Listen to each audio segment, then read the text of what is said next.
안녕하십니까. K부동산 월드입니다. 오늘은 분양가 상한제에 대해서 얘기를 해보고자 합니다. 분양가 상한제가 실시될 예정이다, 이러한 보도들이 나오고 있는데요. 이 분양가 상한제가 우리 아파트 시장에 어떤 영향을 미칠지, 이런 부분에 대해서 얘기를 해보고자 합니다. 이전의 사례를 살펴보면은 분양가 상한제가 시행된 이후에 서울 아파트 가격이 폭등한 그러한 사례도 있었는데요. 그 부분에 대해서 이야기를 해보도록 하겠습니다. 정부에서는 이르면 이달 중에 주택법 시행령 개정안을 입법 예고하겠다, 그렇게 발표가 되어 있고요. 김현미 국토부 장관은 8일 국회 교통위원회 전체 회의에 출석을 해서 민간 택지 아파트에도 분양가 상한제 도입을 검토를 할 때가 됐다, 이렇게 얘기를 했다고 합니다.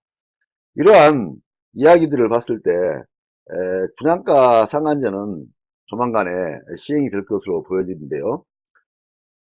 현행 민간택지 분양가 상한제 적용 기준을 살펴보게 되면은 두 가지 요건을 갖추면 민간택지에도 분양가 상한제를 적용을 할 수가 있게 되어 있는데요.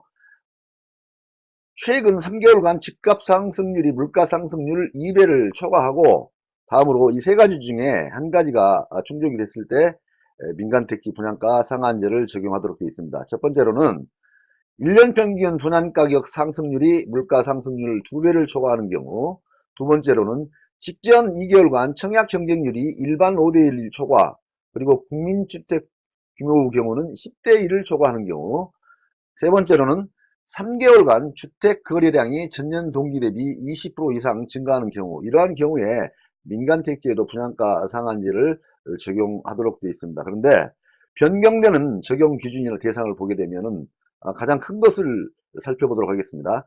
시행 전에는 관리처분 신청 단지에 대해서 적용을 하게 되어 있는데, 시행 후에는 입주자 모집 공고 단지를 기준으로 해서 적용을 하도록 되어 있습니다. 이렇게 되면 이미 관리처분을 받은 단지들은 시행 전에는 해당이 안 됐지만 시행 후에는 해당이 될 수가 있다는 것입니다.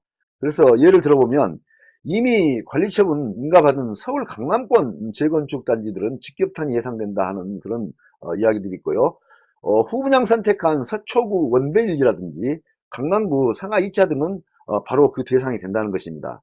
그리고 두 번째로 용산구 유엔사부지 복합단지 등 대규모 복합개발단지도 큰 피해를 볼 수가 있다 하는 그러한 예상이 되는 것입니다. 그런데 분양가 상한제를 도입하게 되면 이런 경우에 어떠한 상황이 연출이 될 것인가 하는 부분인데요. 이걸 적용했을 때 실패되는 우려사항에 대해서 살펴보도록 하겠습니다. 이 제도는 이미 이전 정부에서 한번 시행을 했다가 실패를 했던 그러한 정책입니다. 그런데 지금 현재 정부에서 다시 이러한 분양가 상한제를 시행을 하겠다고 하는 것은 이전 정부에서 했던 그러한 정책을 또다시 그대로 재탕하는 그런 모습으로 보여집니다. 이전에 했던 그런 사례들을 살펴보게 되면 1989년도에 첫 시행을 하게 되었는데요. 그때 이후에 외환 위기가 왔습니다. 우리나라에 커다란 외환 위기가 온 뒤에 주택 경기가 침체가 되었고, 그러한 이유로 해서 이게 자율화로 적용이 됐습니다. 다음에 노무현 정부 때 다시 부활이 됐는데요.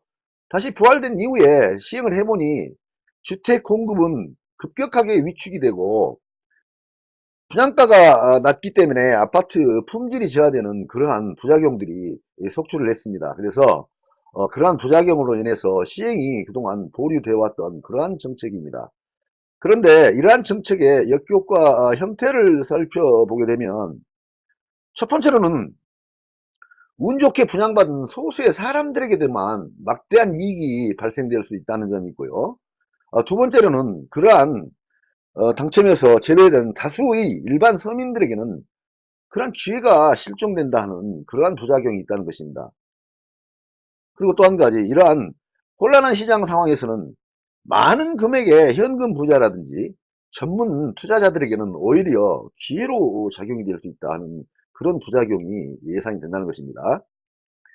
그래서 이게 향후 전망을 살펴보게 되면 이러한 분양가 상한제를 실시하게 되면 단기적으로는 효과가 나타날 수도 있습니다. 그러나 장기적으로 봤을 때 건설사는 수익성 악화가 될 수밖에 없습니다. 일단 저렴한 분양가는 국가에서 정하고 있는 기준 가격에 의해서 분양가를 결정하기 때문에 현재의 시세를 반영하지 못합니다.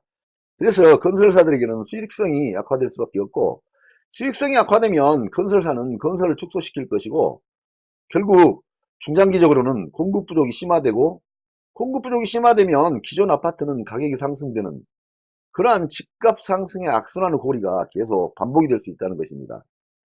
그리고 기존 아파트와의 가격 차이에 따른 높은 프리미엄이 발생이 되기 때문에 로또 아파트 청약 광풍이 또다시 일어날 수 있다는 그러한 예상이 되는 것입니다.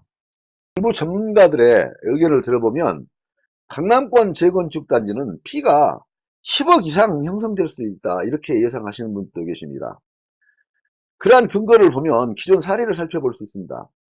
대치동 레미안 대치 팰리스의 경우에 2013년도에 분양가 상한제 적용을 해서 10억의 분양을 받았는데, 2019년도 지금 현재 25억의 실거래가가 형성된다고 하니까 결국에 15억 원의 차익이 생겼다는 것입니다.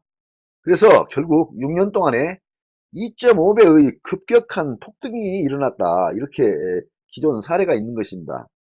그래서 분양가 상한제가 도입이 되게 되면 중장기적으로는 서울 아파트 가격은 폭등될 요인이 아주 다분하다, 그렇게 예상을 해볼 수 있는 것입니다. 그래서 가격 상승 해소 방안에 대한 개인적인 제언을 말씀드리면, 지역별로 핀셋형 재개발 재건축 활성화를 통해서 일단 공급 정책을 확대를 해야 된다, 이렇게 생각하고 있고요. 또 이와 아울러 수요 공급 시장에 맡겨야 된다는 것입니다. 서울 아파트 가격이 지속적으로 상승하는 것은 공급이 부족한데 수요는 계속 살아있다는 것입니다. 그래서 지역별로 핀셋형 재개발 재건축 활성화를 통해서 공급을 확대를 하고, 아울러 수요와 공급에 의해서 가격이 형성되는 시장 기능을 확대하는 것이 이러한 근본적인 해결 방안이 아닌가, 이러한 생각을 해보고 이러한 제언을 해봅니다.